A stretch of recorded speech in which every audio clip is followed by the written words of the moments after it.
Mari buka bersama-sama dalam Matius 7 ayat 17 sampai 18 dan saya akan baca ayatnya yang ke-19. Matius 7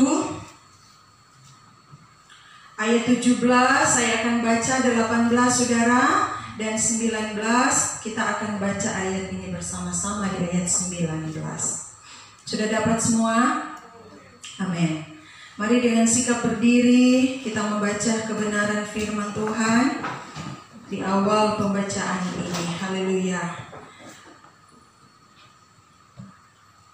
Ayat 17, saya duluan. Demikianlah setiap pohon yang baik menghasilkan buah yang baik, sedang pohon yang tidak baik menghasilkan buah yang tidak baik. Tidak mungkin pohon yang baik itu menghasilkan buah yang tidak baik. Ayat 18, 2, 3. Tidak mungkin pohon yang baik itu menghasilkan buah yang tidak baik, ataupun pohon yang tidak baik itu menghasilkan buah yang baik. Ayatnya yang ke-22, 3. Jadi dari buahnya lah kamu akan mengenal mereka. Amin, firman Tuhan. Silakan duduk. Ayat 19, ayat 20. Jadi dari buahnya lah kamu akan mengenal mereka. Cara tentang karakter di pagi hari ini. Haleluya, puji Tuhan. Di akhir zaman ini, tema firman Tuhan tentang karakter terlalu jarang disampaikan. Padahal firman Tuhan bicara tentang karakter itu adalah bahasan yang penting, ya. Tetapi banyak kali diabaikan di kalangan Kristen. Ya, banyak kali diabaikan sekalipun itu penting. Ada kemungkinan ya, kenapa hal ini mungkin sering dilupakan untuk disampaikan tema tentang karakter. Ada beberapa kemungkinan ya. Yang pertama mungkin ini dari saya. Karena bahasan ini dianggap kurang menarik. Ya, kurang menarik. Padahal itu penting. Ya, padahal itu penting. Yang kedua, tidak semua orang suka dengan tema atau membahas tentang karakter, karena ini menyangkut wilayah kepribadian, gitu ya. Wilayah kepribadian seseorang yang dianggap tidak boleh diusik oleh siapapun, tidak boleh diganggu oleh siapapun. Hak saya ya hak saya, model saya ya model saya. Kamu urus aja, kamu punya, gitu ya. Kamu punya diri, urus aja masing-masing, gitu ya. Ini menyangkut wilayah kepribadian seseorang yang dianggap tidak boleh diusik oleh siapapun. Sehingga akibatnya banyak orang Kristen yang tidak mengetahui ajaran dari tema ini sangat penting bagi seorang Kristen, apalagi hidup di akhir zaman yang sulit dan semakin sukar ini. Ya. Bagi orang Kristen, bagi anak Tuhan, tidak ada atribut yang paling penting dalam hidup kita selain adalah karakter. Ya, adalah karakter. Selanjutnya ditegaskan kembali dalam kebenaran-kebenaran firman Tuhan dalam pengajaran Yesus kepada murid-muridnya dalam kitab Injil Matius, Markus, Lukas, Yohanes. Banyak sekali Yesus menekankan kepada murid-muridnya pentingnya karakter seorang murid. Pentingnya karakter seorang yang identitasnya adalah seorang Kristen. Nanti kita lihat sebentar apa sih Kristen itu. Ya, Paulus juga suratnya kepada Timotius dan Titus juga bicara tentang karakter. Gitu ya, saudara boleh baca kebenaran firman Tuhan. Karakter itu meliputi kualitas yang sangat-sangat dalam. Di dalamnya ada integritas seseorang. Gitu ya. Di dalamnya ada jati diri kita, di dalamnya ada nilai kita, nilai seseorang itu. Ya, karakter saya, Anda mengenal saya lewat karakternya, ya kan? Saya mengenal saudara, yang membedakan kita satu dengan yang lain itu karakter, sifatnya. Puji Tuhan. Sehingga kemurnian di dalamnya meliputi kualitas kemurnian kekristenan kita, ya, yang Di dalamnya juga dalam buah-buah roh ada kelemah lembutan gitu ya, meliputi semua itu kesabaran, penguasaan diri. Hari-hari ini pengendalian diri ini sangat-sangat diuji bagi orang-orang Kristen, ya, sangat-sangat diuji. Tragisnya, akibat ketidaktahuan ini banyak orang Kristen yang tidak bertumbuh sesungguhnya menurut standar sempurna apa di dalam kekristenan yang baik di dalam kita. Dan lebih buruknya lagi, kita merasa bertumbuh di dalam karakter Kristus, padahal kita sementara stagnan dalam posisi tidak berbuat apa-apa, tidak menunjukkan apa-apa.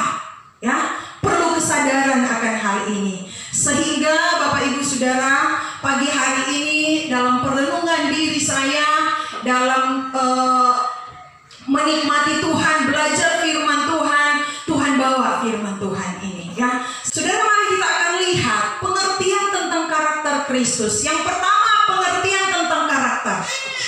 Karakter menurut Kamus Bahasa Indonesia, Kamus Besar Bahasa Indonesia adalah sifat-sifat kejiwaan, gitu ya, akhlak ataupun dipengerti yang membedakan seseorang dengan yang lain. Di dalamnya ada tabiat, di dalamnya ada watak seseorang, di dalamnya ada kepribadian seseorang. Jadi pada dasarnya karakter adalah sifat-sifat yang melekat dalam kepribadian seseorang yang bisa dikenal oleh orang lain, yang bisa dilihat oleh orang lain. Sebab ingat saudara, ingat baik, hidup kita ini dilihat dan melihat. Betul? Kita melihat, tapi ingat juga kita dilihat oleh orang. Itu tentang pengertian karakter. Yang selanjutnya, pengertian yang berikut yaitu tentang Kristen. Pengertian Kristen. Kristen itu apa? Kristen adalah sebutan bagi seseorang yang telah menerima Yesus Kristus sebagai Tuhan dan Juru Selamat secara pribadi, serta meneladani hidup dan ajaran-ajarannya dalam kehidupan sehari-hari. Siapakah itu? Yang sudah terima Tuhan Yesus sebagai Tuhan dan Juru Selamat, itu adalah Kristen. Siapa itu? Mbak Tani bilang siapa? Saya. Yuk ingatkan samping kiri kananmu, kamu orang Kristen. Hey bro, hey sis, kamu orang Kristen. Ya. Di dalam kamu tatkala melekat Kristen itu harus meneladani sikap karakter Kristus. Amin. Amin. Saya orang Kristen, woi bangga pakai salib lagi, gitu kan? Salibnya 5 gram gitu ya, besar lagi. Tapi karakternya banyak kali salib, ya, banyak kali salib. Jadi, katanya orang Kristen tuh pakai salib, tapi karakternya begitu, gitu kan?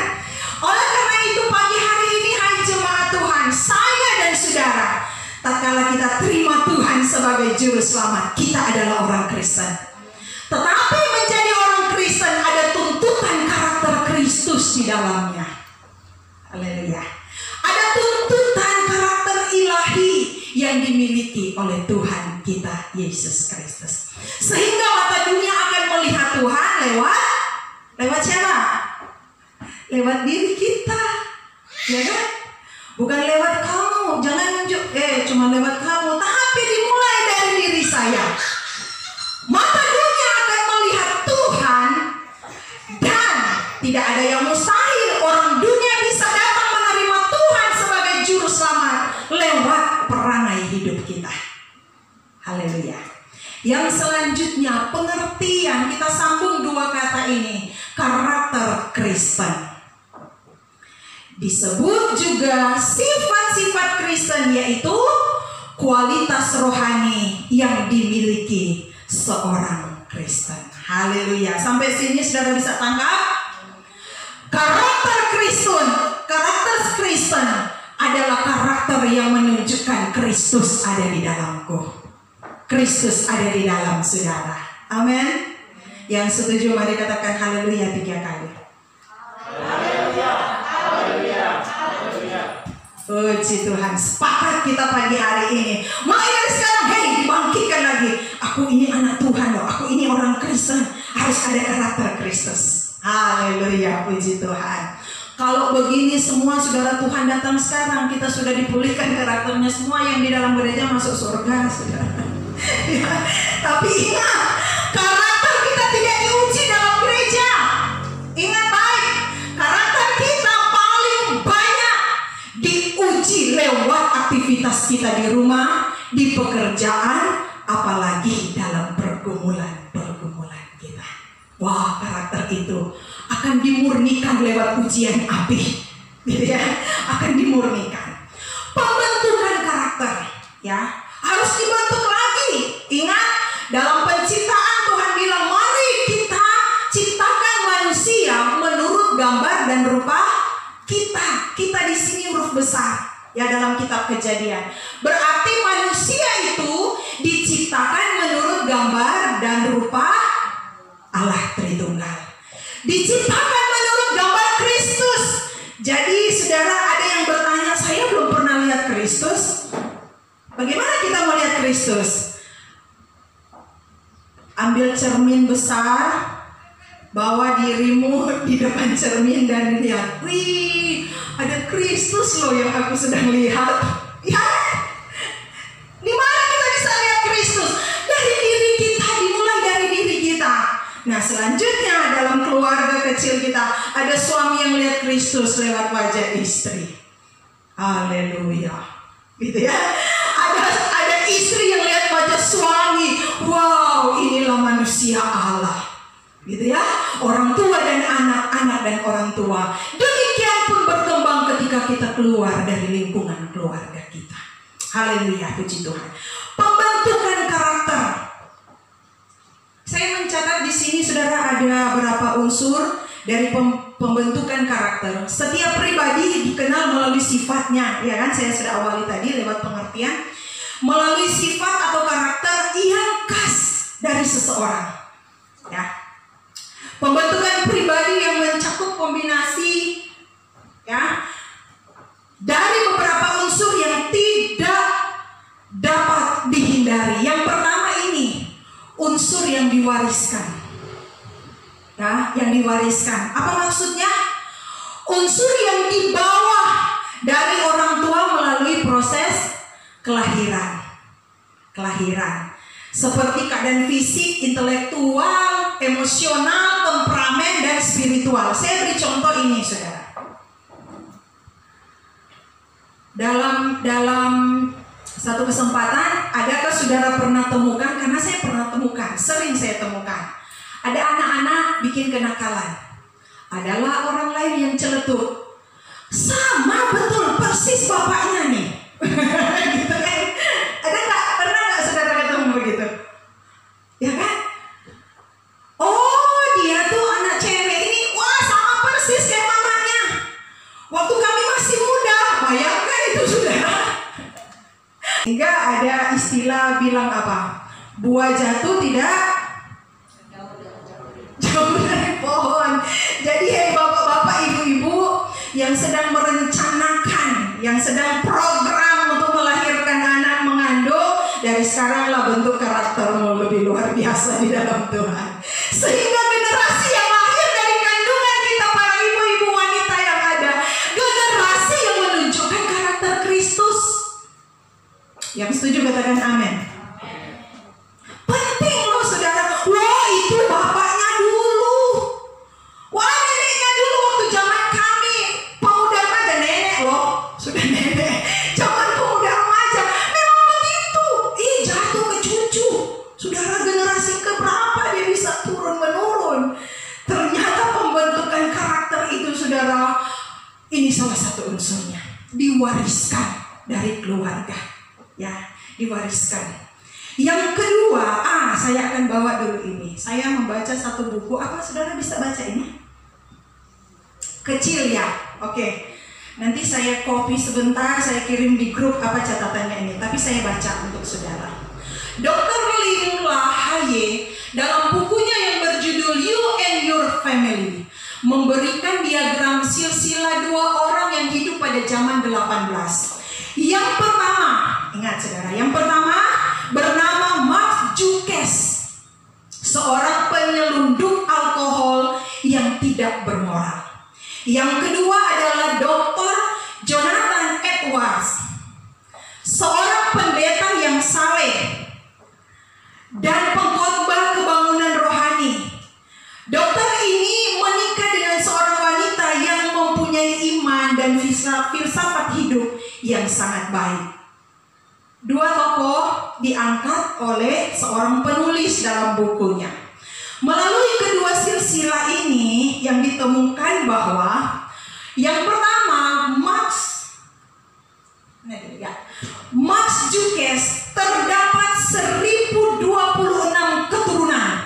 Saudara, ini saya cuma copy dari buku ya yang saya baca. Rinciannya seperti ini: 300 orang mati muda, 100 orang di penjara, 190 orang pelacur, 100 orang peminum berat. Ini terbentuknya si Mark Jukes dari keturunan keluarganya.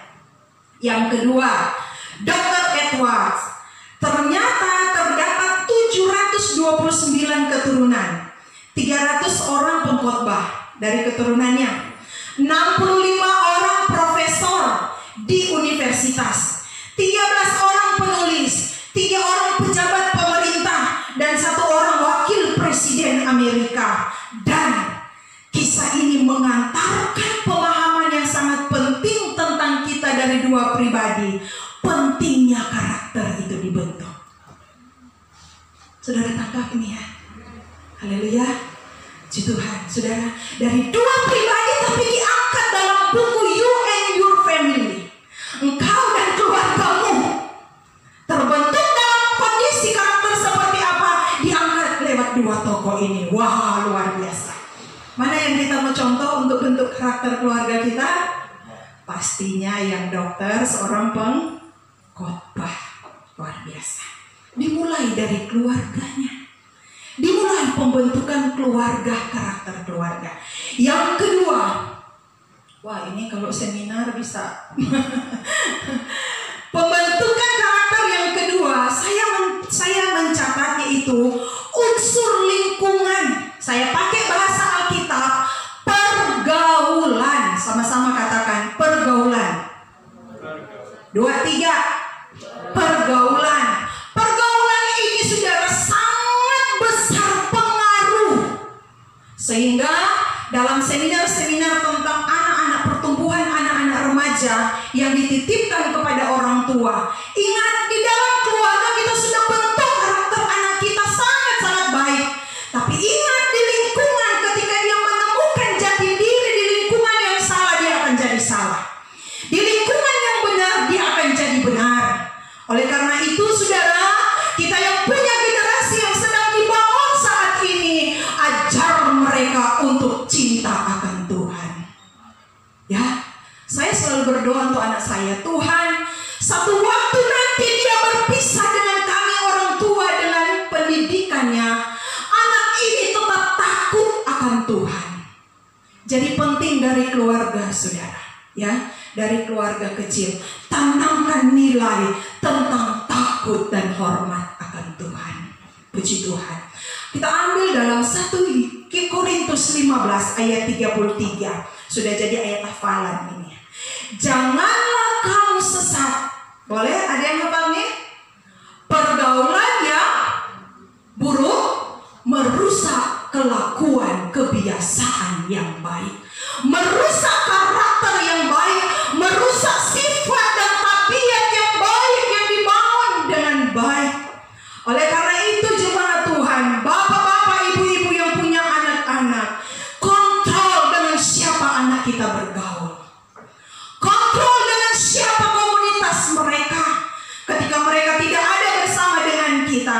Sehingga pergaulan dari unsur lingkungan ini tidak berdampak besar bagi pengaruh karakter mereka. Karena ada kontrol dari orang tua. Amin. Mau orang tua? Kita minta anak, tapi kita punya tanggung jawab loh di hadapan Tuhan. ketiga, yaitu unsur kebiasaan. Unsur kebiasaan ini saudara bicara tentang tindakan atau tingkah laku yang terus-menerus dilakukan, sehingga ada peribahasa yang bilang kebiasaan yang dilatih dan dilakukan secara berkesinambungan terus-menerus akan tumbuh itu jadi karakter saudara. Jadi mulai dari sekarang biasakan kebiasaan kita adalah merenungkan kasih Tuhan. Amin. Di masa sukar, di akhir zaman ini, ketika duduk sendiri, coba saudara bayangkan, waktu sampai saat ini pun kita belum luas untuk pergi sana sini. Satu hari tatkala kita diam di rumah, wow, ini pikiran macam-macam nih yang datang, saudara. Ya? Tapi tatkala itu kita olah menjadi kebiasaan yang baik, itu akan membentuk karakter kita yang baik. Ya, biasakan itu. Ini pembentukan karakter. Poin yang terakhir yaitu dengan pengertian dan pembentukan karakter yang telah disampaikan, sehingga saya menyimpulkan pentingnya karakter Kristen. Pentingnya membangun, mengembangkan karakter Kristus, ilahi Kristus melekat di setiap anak-anak Tuhan, di setiap saya dan di setiap saudara. Sangat penting saudara.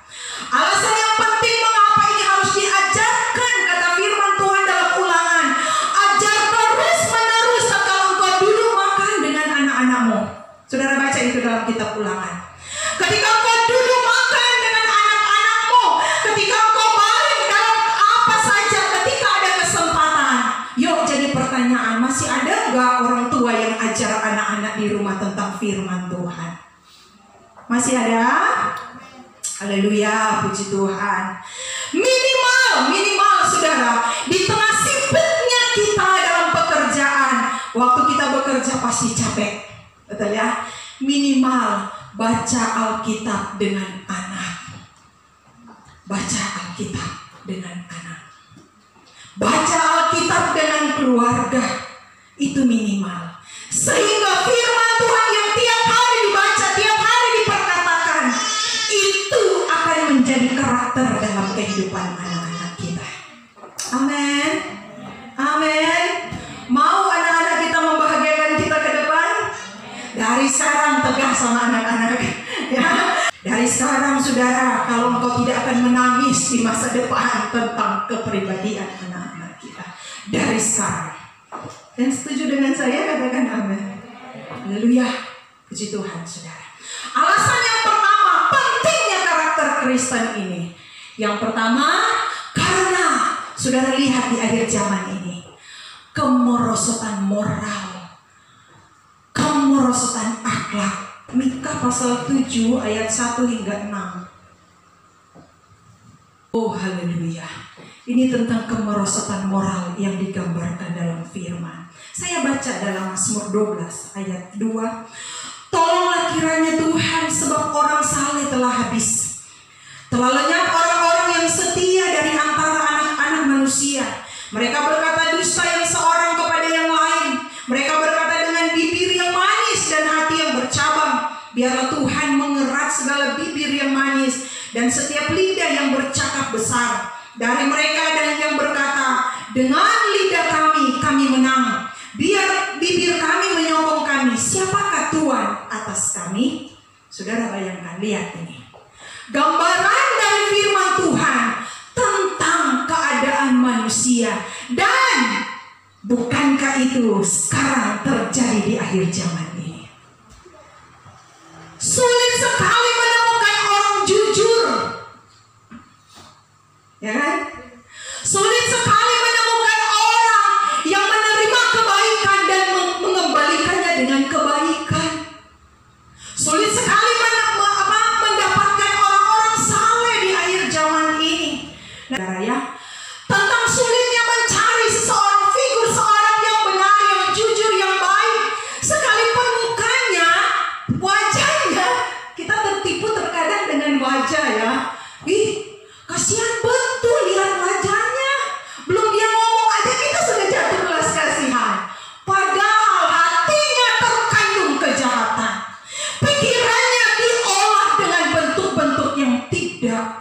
baik, merugikan diri sendiri dan merugikan orang lain. Anak bangkit melawan orang tua. Wow, di media massa, media televisi, saudara lihat, anak-anak bunuh orang tua bunuh anak. Wah, ini yang sedang terjadi di akhir zaman. Kenapa? Karakter ini loh, saudara, karakter. Jadi pentingnya pembentukan karakter Kristus, ada nilai Kristus di dalam anak-anak Tuhan, karena harus menyadari ada kemerosotan akhlak di hari-hari ini, kemerosotan moral yang susah sekali di hari-hari ini, ya, yang kita temukan di hari-hari ini.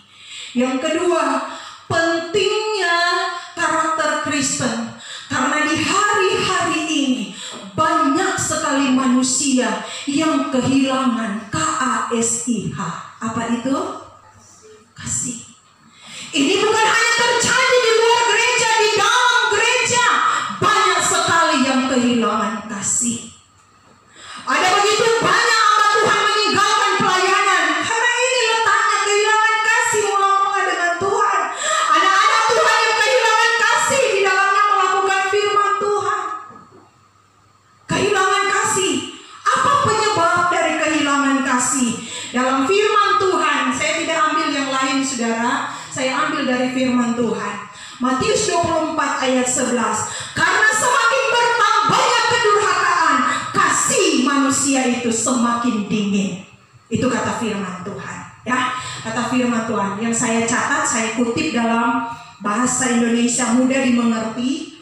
Firman Tuhan mencatat, kejahatan akan merajalela sebegitu berat atau berlipat ganda sampai banyak orang tidak dapat lagi mengasihi. Dicatat dalam terjemahan baru, tawar kasihnya, dingin kasihnya. Karena apa? Keadaan, ya. Karena apa? Situasi di sekeliling kita. Kehilangan kasih. Padahal yang kita sadari bahwa kasih ini membawa kita sampai ke surga loh. Saudara ingat itu. Nubuat akan berakhir, kata firman Tuhan. Bahasa roh, anak-anak Tuhan yang berdoa memiliki karunia berbahasa roh. Ingat itu hanya di dalam dunia sini saja. Tapi kasih itu akan membawa kita. Kasih, saudara. Iblis tahu kasih itu membawa anak-anak Tuhan sampai kepada Bapa. Jadi banyak kali dia rebut sisi kasih dalam gereja Tuhan. Hati-hati, saudara, terminam bobok di hari-hari ini. Sadar bahwa kasih itu penting. Tapi ingat, iblis juga tahu itu penting. Jadi dia mulai merampas, mencuri kasih itu dalam hatimu. Kasih itu kan lahir dari hati. Jadi orang yang praktek kasih, hatinya benar di hadapan Tuhan. Amin. Amin. Kembali lakukan cinta Tuhan. Kembali, saudara. Masih ada kesempatan. Terakhir dari pentingnya karakter Kristen. Karena harus disadari di hari-hari ini pudarnya semangat teladan. Semangat teladan. Amsal 13 ayat 22. Orang baik meninggalkan warisan bagi anak cucunya. Warisan yang kita tinggalkan apa, saudara? Boleh, saudara, kita yuk berinteraksi jam-jam terakhirnya. Sekarang apa yang sedang kita persiapkan untuk diwariskan pada anak-anak kita? Dek, saya contoh, saya mulai. Elin tanya, "Mi, ngapain ada tanah di sana, tanah di sini?" "Oh, itu untuk kamu, nak, ke depan." Gitu ya. So ini contoh. Kamu tahu, Lin, rumah walet yang mami papi bangun itu karena berkat Tuhan, itu untuk masa depanmu. Itu contoh warisan, gitu kan? Apalagi? Ada yang bisa bantu saya? Ada yang tabung uang, deh, ini untuk masa depanmu. Gitu, anak-anak kita. Tapi kita lihat firman Tuhan. Saya mencatat, teladan adalah warisan yang tidak akan pernah lekang dimakan waktu. Rumah burung walet bisa dimakan waktu? Bisa. Dia bisa bertahan rumah itu berapa puluh tahun, gitu kan? Uang Uang yang kita simpan bisa. Sekarang kita terima 10 juta, sekarang juga dia habis, gitu kan? Masuk toko habis, sampai pulang-pulang rumah nggak cukup. Itu saudara, apa yang nggak pernah dimakan waktu dan nggak pernah habis untuk diceritakan adalah teladan. Yuk, tepuk dadamu. Teladan. Mama-mama jadilah teladan. Bapak-bapak jadilah teladan. Ya, anak-anak muda yang kakak jadilah teladan bagi adik-adikmu. Yang adik jadilah teladan bagi kakakmu. Kalau kakakmu keras kepala, kau lembut kepalamu lah, supaya kakakmu, oh adikku aja begini, gitu kan. Haleluya. Teladan, saudara. Teladan ini tidak dimakan oleh waktu, tetapi dia akan terus diceritakan dari generasi ke generasi. Saya awal tadi, tuh anaknya lahir, sekarang bentuknya begitu. Oh, itu bapaknya dulu waktu kami sekolah, Bu Gembala, begitu modelnya. Bayangkan itu, saudara. Jadi teladan itu penting. Semua akan ke sini, saudara. Ada batu nisan di situ. Kalau kita singkat itu RIP, Rasin. Berdiamlah dalam damai. Semua akan ke situ. Lihat tuh saudara, dekat dengan kita. Semua akan ke situ. Tapi yang jadi pertanyaan dari sekarang, apa yang kau tinggalkan bagi anak cucu? Teladan. Karena saya coba catat ini saudara. Wih, ini tidak bisa dilihat lagi nih. Yang bijaksana, ini tulisannya ya. Yang bijaksana, yang perhatian, yang setia, yang mengasihi, orang yang beriman. Ada tulisan warna hitam. Yang pencuri pun, pembunuh pun, pemfitnah pun, orang berdosa, semua akan ke RIP. Gitu ya. Tetapi ketika satu waktu kelak kita ada di situ, akan ada nama di batu nisan kita. Ketika ada generasi kita melihat, dia akan ceritakan, oh mamaku dulu, gitu kan. Oh kakekku dulu, opaku dulu, nenekku dulu. Teladan, saudara. Tuhan. Apa yang harus kita wariskan? Ini yang saya sampaikan tadi. Uang, rumah, bisnis, aset, pelayanan. Sebagai gembala, tinggalkan pelayanan sama anak. Wah, itu bisa dimakan waktu juga, saudara. Pada intinya, wariskanlah teladan bagi generasi kita. Teladan tidak bisa diajarkan, tetapi dapat ditularkan. Boleh sebut sama-sama ini? Teladan tidak bisa diajarkan, tetapi dapat ditularkan. 2, 3. Teladan tidak bisa diajarkan, tetapi dapat ditularkan, ditransferkan, dicopas, di copy paste oleh generasi kita. Itu tentang teladan melalui apa? Melalui perubahan hidup kita. Untuk menjadi teladan, hiduplah takut akan Tuhan. Haleluya. Banyak godaan, saudara, saya tahu. Banyak sekali godaan. Tapi tatkala kita hidup takut akan Tuhan, wow, kita akan tetap menjaga hati kita. Teladan dalam hal apa? 1 Timotius 4 ayat 12. Jangan seorang pun menganggap engkau rendah karena engkau muda. Jadilah teladan bagi orang-orang yang percaya dalam perkataan, tingkah laku, kasih, kesetiaan, dan kesucianmu di dalam Tuhan. Kata-kata kita, tingkah laku kita, kasih, kesetiaan, kesucian, biarlah menjadi teladan bagi generasi kita. Haleluya. Puji Tuhan, saudaraku, hari-hari ini, di akhir zaman ini, ketika kita dengar firman Tuhan pagi hari ini, kiranya kita dibangkitkan. Oh, pentingnya kita membentuk karakter. Ya, pulang dari gereja ini, mari berlomba kita mempraktekannya dalam hidup kita.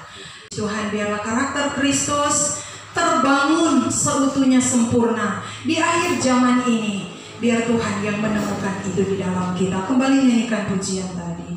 Ku tetap cinta, ku tetap setia untuk selamanya.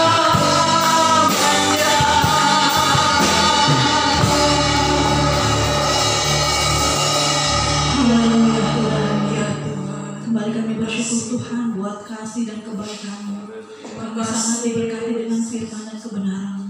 Biarlah benih firman ini Tuhan tertanam baik dalam hati kami, dalam pikiran kami, dalam perkataan kami, bahkan dalam perbuatan kami. Amin Tuhan. Terima firman ini terus dalam kehidupan kami, sehingga kami boleh bertumbuh, semakin bertumbuh di dalam Engkau ya Tuhan, dan menghasilkan buah-buah pertobatan, sehingga orang lain boleh melihat Engkau ada dalam kehidupan kami.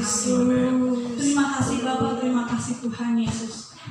Berkati kami sebagai orang tua, mampukan kami Tuhan memiliki karakter Kristus, sehingga anak-anak dan keturunan kami itu memiliki karakter Kristus. Amin Tuhan.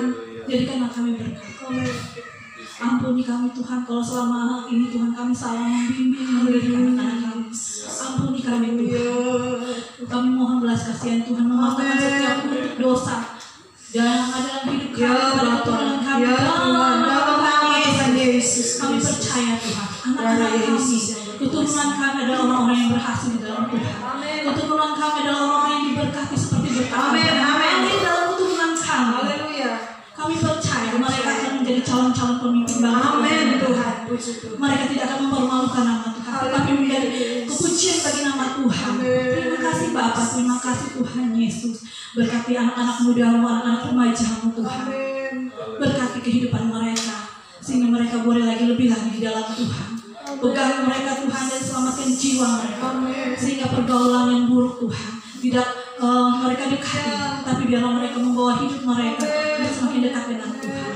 Terima kasih Bapak, biarlah pertumbuhan iman boleh terjadi bagi anak-anak, bagi keturunan kami. Terima kasih Bapak, terima kasih Tuhan Yesus. Terima kasih juga buat keluarga hamba Tuhan yang sudah memberkati kami melalui firman Tuhan. Engkau pakai terus hamba-Mu ini Tuhan secara heran dan luar biasa. Engkau berikan hikmat yang luar biasa lagi ya Bapak. Jadikan dia berkat Tuhan, baik di tengah-tengah pelayanan di gereja kami, di luar sana dia boleh lebih lagi memberkati kota kami, bangsa kami. Terima kasih Bapak, terima kasih Tuhan.